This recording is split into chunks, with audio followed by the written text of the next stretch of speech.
Welcome to Creativity Portal's Christmas Adventure Count-Up. I'm your host, Chris Funmeyer, who will be your guide through this month-long delight. Now you should know, this is no ordinary advent calendar. It's a day-by-day digital adventure like none other. It's a creativity coaching experience, an exemplum, with unexpected twists and turns and plenty of rarely used words. I've never had so much fun making a time-lapse project until I started working on this one. Let me tell you how this project came about. It all started with a question. What if you knew your next creative project will have at least 3 mistakes in it when you're finished, no matter what? Would you create it anyway?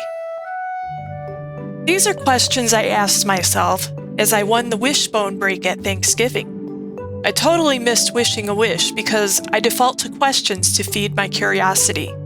I also missed November's NaNoWriMo, but ignore it every year anyway.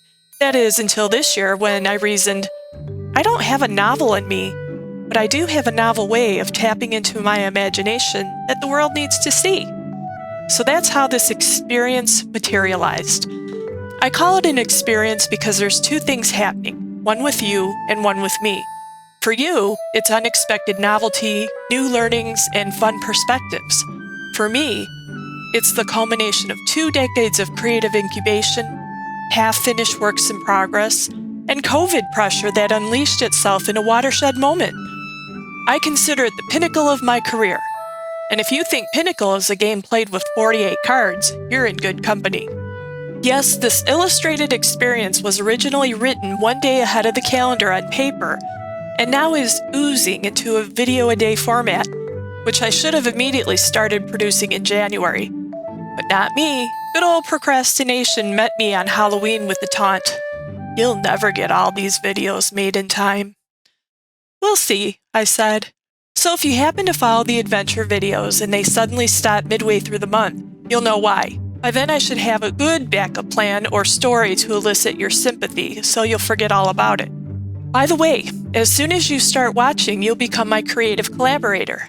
I can't exactly tell you how it will happen for you personally, but at some point it will happen and you'll just know. Remember, all art is like standing before a see-through mirror. You stand on one side and me on the other. What reflects back is purely in the eye of the beholder.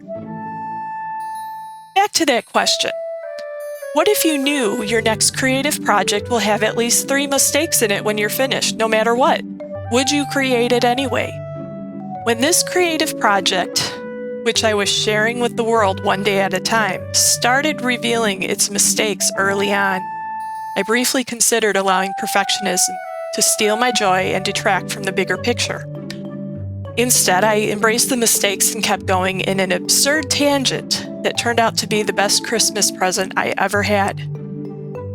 If I allowed the fear of making mistakes to diminish my confidence in moving forward, I would never make stuff again. Enjoy this totally imperfect adventure. I'm glad you showed up.